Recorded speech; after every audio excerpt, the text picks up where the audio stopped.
कांग्रेस हिमाचल के कई वरिष्ठ नेताओं ने धर्मशाला ही नहीं बल्कि प्रदेश के कई क्षेत्रों में की गई आम जनसभाओं में कहा कि बीजेपी हिमाचल 5 धड़ों में बटी हुई है। लेकिन यहां पर तो खुद कांग्रेस अब 2 धड़ों में बटी हुई नजर आ रही है। पिछले दिनों सुक्खू सरकार में कृषि मंत्री चंद्र कुमार संगठन को लेकर बयान देकर खबरों की सुर्खियों में इस कदर रहे कि बयान ने पार्टी तक दस्तक दे दी। सियासी गलियारों में चर्चा है कि सरकार के 2 मंत्रियों की ओर से संगठन को दिए बयान के बाद ही पार्टी हरकत में आई। हाईकमान के निर्देश पर हिमाचल प्रभारी रजनी पाटिल को 2 दिन का शिमला दौरा करना पड़ा। इस दौरे के दौरान शिमला में बैठकों का दौर शुरू हो गया। रजनी पाटिल ने प्रदेश प्रभारी प्रतिभा सिंह और विक्रमादित्य सिंह के साथ भी गुफ्तगू की। इस गुफ्तगू को लेकर भी काफ़ी चर्चा रही। मुख्यमंत्री सुखविंदर सुक्खू और रजनी पाटिल के बीच भी संगठन को लेकर मंथन हुआ। इसके बाद रजनी पाटिल मुख्यमंत्री के साथ दिल्ली रवाना होगी। अब खबर यह आ रही है कि हिमाचल में कांग्रेस कार्यकारिणी के गठन को लेकर लिए गए फीडबैक की रिपोर्ट रजनी पाटिल ने हाईकमान को सौंप दी है। इस रिपोर्ट में शिमला दौरे के दौरान मुख्यमंत्री से लेकर तमाम वरिष्ठ नेताओं की फीडबैक शामिल हैं। इसमें पार्टी और सरकार में हो रही कार्यकर्ताओं की अनदेखी के कारण तालमेल के अभाव की बातें भी शामिल हैं। ऐसे में फैसला हाईकमान को लेना है कि नई कार्यकारिणी में किस किस को जगह मिलती है। इस बीच कांग्रेस के वरिष्ठ नेता कौल सिंह ठाकुर का बयान सामने आ रहा है। कौल सिंह ठाकुर का कहना है कि कार्यकारिणी छोटी हो, बैलेंस वाली हो और काम करने वाली हो, तभी पार्टी आगे बढ़ेगी। क्योंकि इससे पहले की कार्यकारिणी में 400 लोग शामिल किए गए थे, जिसका किसी को पता भी नहीं था और पार्टी के लिए कोई काम भी नहीं करता था। कौल सिंह ठाकुर ने तो एक बहुत अच्छी बात कही कि कार्यकर्ताओं की भी बात सुनी जानी चाहिए। कांग्रेस सरकार की नीतियां और कार्यक्रम अच्छे हैं, लेकिन ये सही तरह से लोगों के बीच में नहीं पहुंच रहे हैं।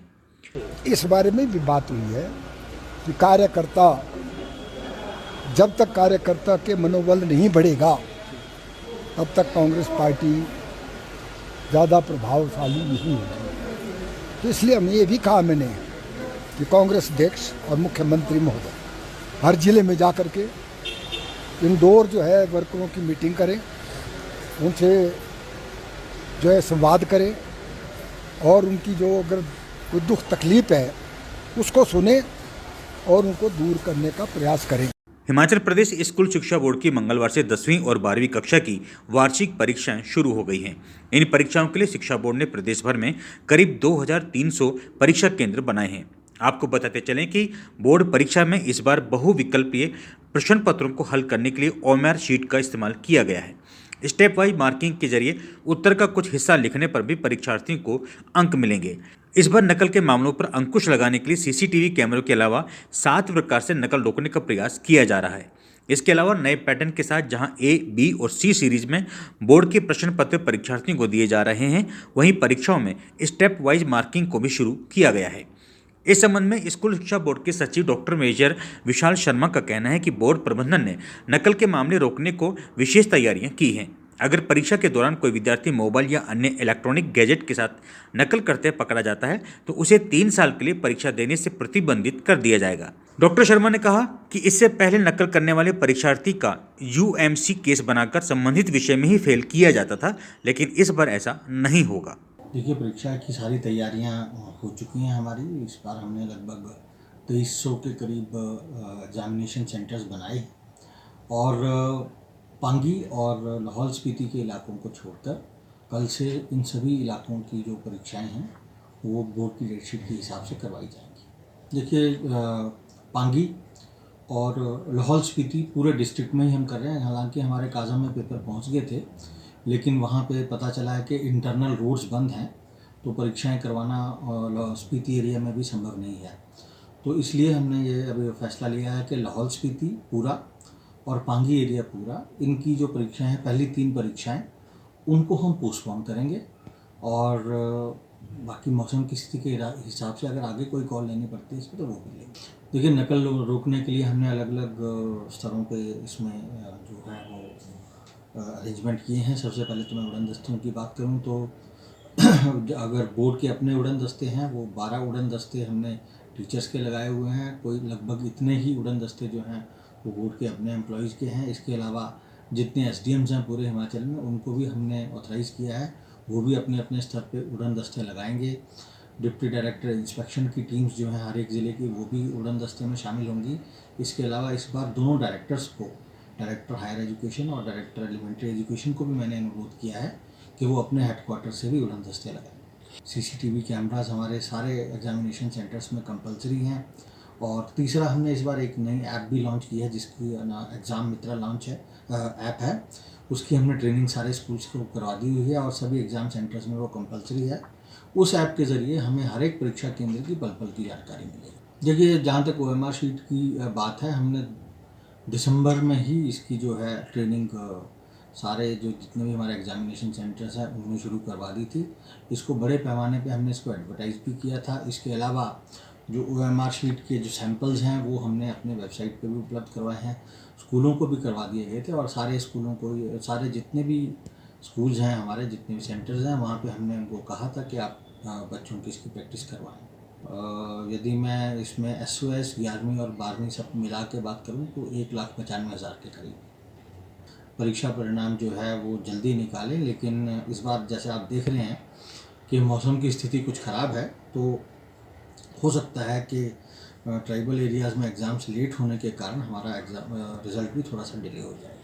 बच्चों को मैं सबसे पहले तो यही कहना चाहूँगा कि जो हमारा जो क्वेश्चन पेपर्स हमने इस बार बनवाए हैं वो बड़े वेल बैलेंस्ड क्वेश्चन पेपर हैं। उसमें हर वर्ग के विद्यार्थियों का ध्यान रखा गया है। जो कमज़ोर विद्यार्थी हैं उनके लिए भी हमने एडिक्वेट क्वेश्चन जितने रखे हैं कि वो आराम से पेपर अपना पास कर सकते हैं। तो किसी प्रकार के तनाव में वो ना आए और आराम से अपना पेपर दें। And my best wish to all of you. मंगलवार से शुरू हुई परीक्षा को लेकर बॉयज स्कूल धर्मशाला के प्रिंसिपल यशपाल सिंह मनकोटिया का कहना है, बड़े हर्ष का विषय है कि आज जो वार्षिक परीक्षाएं हैं मार्च 2025 की, वो 10th और +2 की शुरू हो चुकी है। आज मॉर्निंग सेशन में 10th का और +2 का पेपर अभी रन कर रहा है, चल रहा है। तो बहुत बढ़िया माहौल है, शांत माहौल है। तो मैट्रिक का हिंदी का तथा +2 का इकोनॉमिक्स का जो पेपर है वो, वैसे तो हमारे पास परीक्षा के लिए अभी एंगेज हुआ एक ओल्ड हॉल, बड़ा हॉल है, तथा 2 कमरे अभी लगे हैं। 128 जो बच्चे हैं अभी अपेयर हो रहे हैं। तथा यहाँ पर हमारे जो बड़ा सेंटर है, यहाँ पर 4 स्कूलों के बच्चे अपेयर हो रहे हैं। एक मेरा स्कूल बॉय स्कूल धर्मशाला, साथ में टोंग लेन वहाँ सराह से, और धर्मशाला के 2 लोकल स्कूल है, हैप्पी आवर तथा महर्षि। As per non law board जो है वो उस पर कार्रवाई की जाती है। तो नकल के लिए तो सभी बहुत गंभीर हैं, सरकार बहुत गंभीर है, शिक्षा मंत्री, हमारे मुख्यमंत्री, क्योंकि किसी देश का या प्रदेश का या घर का जो माहौल है वो एजुकेशन पे ही डिपेंड करता है। अगर वहीं पे नकल होगी तो वो बच्चा क्या कर पाएगा ज़िंदगी में। बहुत अच्छी पहल है बोर्ड की, उसमें पल पल की जानकारी जा रही है, पेपर कैसे खुला, कैसे चल रहा है। तो वही बड़ी अच्छी इलेक्ट्रॉनिक मीडिया से हम उनको भेज रहे हैं। पल पल की जो खबर है वो बोर्ड में जा रही है। अच्छे माहौल में काम करें, खुले मन से, शांत मन से पेपर करें और मैक्सिमम लिखने की कोशिश करें, क्योंकि जो लिखा होगा उसी के अवार्ड होगा, मार्क्स उस पर डिपेंड करते हैं। बाकी आप तो कुछ नहीं होता है। तो एक मेरी रिक्वेस्ट है कि मन लगा के, मन चित्त लगा के अच्छा काम करें, ताकि रिजल्ट जो उनके अच्छा है। जितने कवरेज करेगा उस मार्क्स उतने बढ़ेंगे उस बच्चे के।